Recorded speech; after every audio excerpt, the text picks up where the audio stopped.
क्या होगा अगर इंसान अपने दिमाग से कंप्यूटर के नियंत्रित कर सके?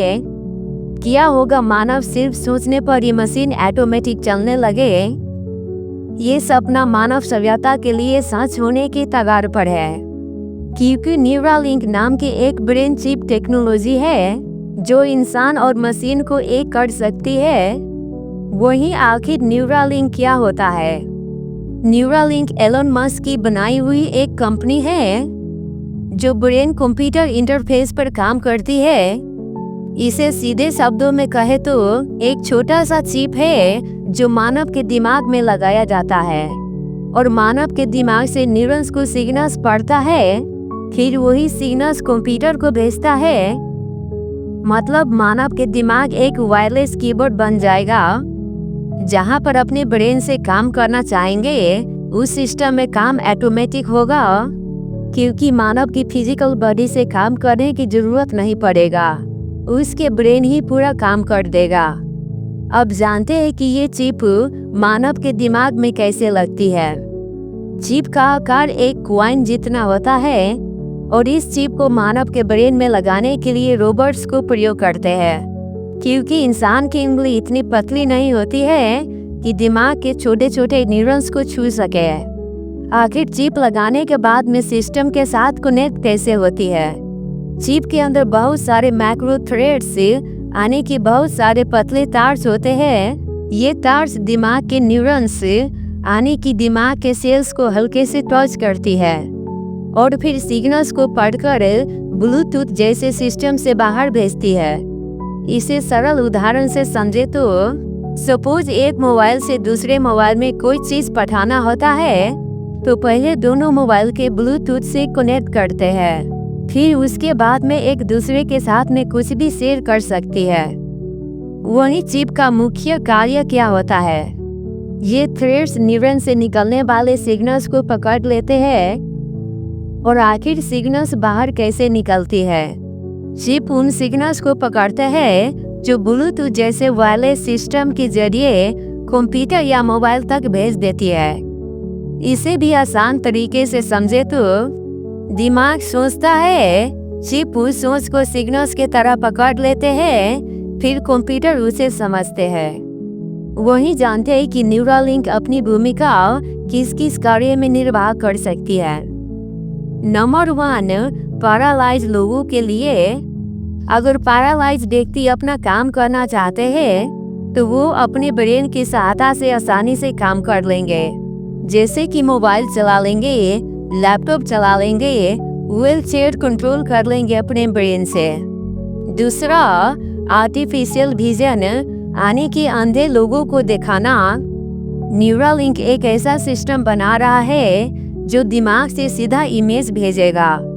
दोस्तों, जितने सोचने और कहने में आसान लगता है उतने ये कार्य करने में कठिनाई है, क्योंकि आप कुछ समय के लिए अपनी आंख को बंद कर लीजिए और इमेजिन कीजिए कि कोई सामान बाहर से आ रहा है। अगर दिख जाए तो ये सबसे बड़ा बात होगा। तो उम्मीद करते हैं हम सब ये भी जल्दी देखने को मिले। तीसरा है मेमोरी अपग्रेड। आने की ब्रेन को रीजनरेट करेगा ताकि आपके याददाश्त लंबे समय तक बनी रहे। अब जानते हैं कि न्यूरालिंक फ्यूचर में क्या क्या बनाने का विजन रखे है। Brain to brain communication. 2 लोग बिना बोले सिर्फ सोचकर बात करेंगे। न कोई इशारों में होगा, न कोई फिजिकल अट्रैक्शन से। ये न्यूरालिंक के चिप न्यूरॉन्स की सहायता से एक दूसरे के साथ में कनेक्टिविटी करवाएगा। और अगला है माइंड कंट्रोल्ड रोबोट्स। रोबोट आपके दिमाग को पढ़कर काम करेगा। रोबोट को काम देने के ऑर्डर नहीं पड़ेगा, बस आपको काम के ऑर्डर अपने माइंड में रख लेना है और वो अपने आप काम के ऑर्डर समझ लेंगे। दोस्तों, यहाँ तक वीडियो देखने के बाद में आप अनुमान लगाइए आज के समय से आने वाले समय के साथ में कितने चेंजेबल यूनिवर्स में एलन मस्क लाने वाले हैं। AI प्लस ह्यूमन माइंड मर्ज। इंसान और AI का एक टीम बन जाएगा यानी सुपर ह्यूमन इंटेलिजेंस। जैसे कि आज के समय में जितने मानव एक दूसरे के साथ में कनेक्टिविटी रहता है उतने आने वाले समय में एआई के साथ में कनेक्टिविटी रहेगा। और क्या इससे भविष्य में कभी खतरा भी बन सकता है? जी हाँ, न्यूरालिंक सिर्फ फायदेमंद नहीं बल्कि डरावना भी हो सकता है, जैसे कि ब्रेन हैकिंग, माइंड कंट्रोलिंग और भी बहुत सारी समस्या मानव से जुड़ी हुई हो सकती है। इसलिए इसे बहुत सावधानी से डेवलप किया जा रहा है। वही जानते हैं कि न्यूरालिंक अभी तक क्या हासिल कर चुके हैं। सबसे पहले बंदर पर रिसर्च किया गया और वो बंदर सिर्फ सोचकर गेम खेल लेते हैं, जो कि उनके बॉडी के फिजिकल अट्रैक्शन बिल्कुल नहीं होती है। वो अपने माइंड से सिर्फ गेम खेल लेते हैं। और अगला लकवाग्रस्त इंसान ने सोचकर मोबाइल चलाया। एक ऐसे इंसान के दिमाग में चिप लगाए गए जिसका शरीर बिल्कुल नहीं हिल सकता था। वो व्यक्ति सिर्फ सोचकर मोबाइल पर कर्सर चलाया बिना हाथ लगाए। और अगला मेमोरी मैपिंग।